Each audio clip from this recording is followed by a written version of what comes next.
কোনো মুমিন বান্দার হৃদয়ে যদি মৃত্যুর চিন্তা চলে আসে, সে ভাববে আমার এই সংক্ষিপ্ত সময়ের দুনিয়ার সফরে আমি এত এত এত কি অর্জন করব, জানিয়ে আমি কবরে যেতে পারবো, কবরে যাওয়ার সময় তো আমি কিচ্ছু নিয়ে যেতে পারবো না। তখন সে নিজেকে সংযত করবে, সে পরকালের পাথেও সঞ্চয় করার প্রচেষ্টা চালাবে।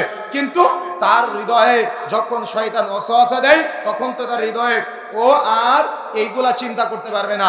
যে চিন্তা তার হৃদয়ে প্রশান্তি নিয়ে আসবে, পারবে কি? পারবে না। এই জন্য ও শয়তান সবসময় চায় যাতে করে মৃত্যুর চিন্তা মানুষ ভুলে যায়। ও সবসময় চায় যাতে করে যুবতী বোন যারা আছে তারা মরণের চিন্তা না করে, যুবক ভাইয়েরা মরণের চিন্তা না করে, বার্ধক্যে চলে গিয়েছে তারপরে মৃত্যু নাই, মসজিদ থেকে নামাজ পড়ে বের হয়েই মরণের চিন্তা না করে চায়ের দোকানে বসে আজকে সিনেমা দেখা শুরু করে।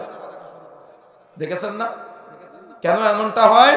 মৃত্যুর চিন্তা নাই, ব্রেনের মধ্যে মরণের যে একটা ভয় ভীতি থাকা দরকার। আল্লাহ রাব্বুল আলামিন যে বলেছেন কুল্লু নাফসিন যায়িকাতুল মাউত, পৃথিবীর মানুষ যার জীবন আছে তার মৃত্যুর স্বাদ গ্রহণ করতেই হবে।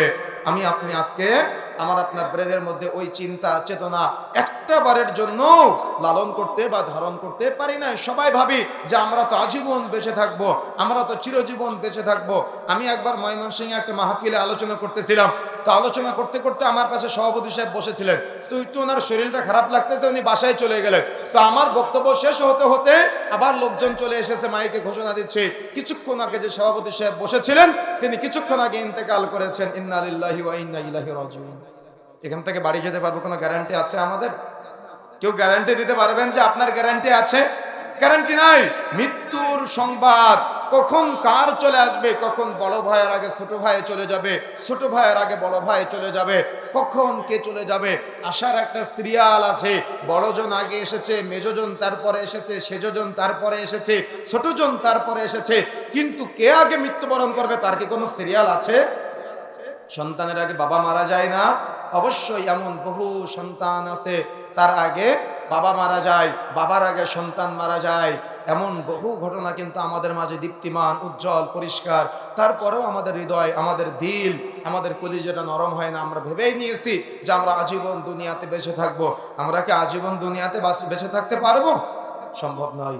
যদি কোনো মুমিন বান্দা এই চিন্তা করতে পারে যে আমি তো আজীবন বাঁচার জন্য আসি নাই, আমি এসেছি লিয়াবুদুন, শুধুমাত্র কেবলমাত্র একমাত্র আল্লাহর ইবাদতের জন্য, তাহলে ওই ব্যক্তি সকালে বাড়ি থেকে বের হবে, বাড়ি ফিরে আসার আগ পর্যন্ত তার পুরাটাই ইবাদতে পরিণত করতে পারবে। সুবহানাল্লাহ।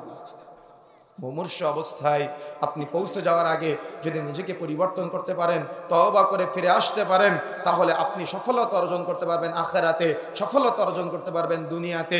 আর যদি আপনি মৃত্যুর আগে নিজেকে পরিবর্তন করতে না পারেন, তাহলে আপনি না দুনিয়াতে সফলতা অর্জন করতে পারবেন, না আখিরাতে সফলতা অর্জন করতে পারবেন। কোনো সফলতা আপনি অর্জন করতে পারবেন না। এই জন্য মৃত্যুর চিন্তা সবসময় ব্রেনের মধ্যে রাখতে হবে। কিয়ামতে বিচার দিবসের চিন্তা সবসময় ব্রেনের মধ্যে রাখতে হবে।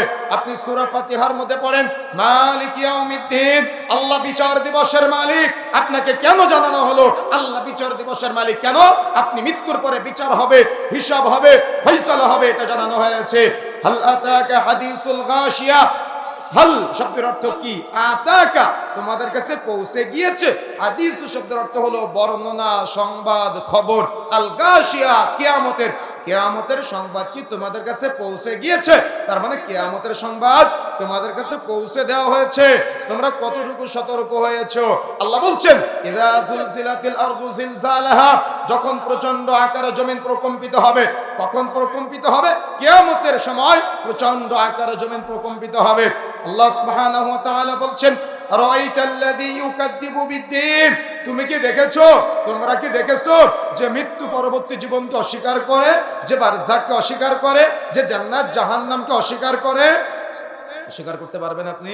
আল্লাহ বলেছেন যে ব্যক্তি অস্বীকার করবে সে হলো অপরাধী। সুতরাং এত এত এত তথ্য দেওয়ার পরেও, এত এত এত আলোচনার পরেও আমার আপনার ব্রেনের মধ্যে মৃত্যুর কোনো চিন্তা আমার আপনার ব্রেনে নাড়া দেয় না, মৃত্যুর কোনো চিন্তা আমার আপনার ব্রেনে জাগ্রত হয় না। বরং আমরা দুনিয়াতে আরো চাই, আরো চাই, আরো চাই। এই প্রবণতা আজকে আমাদের মৃত্যু থেকে বহু দূরে সরিয়ে নিয়েছে।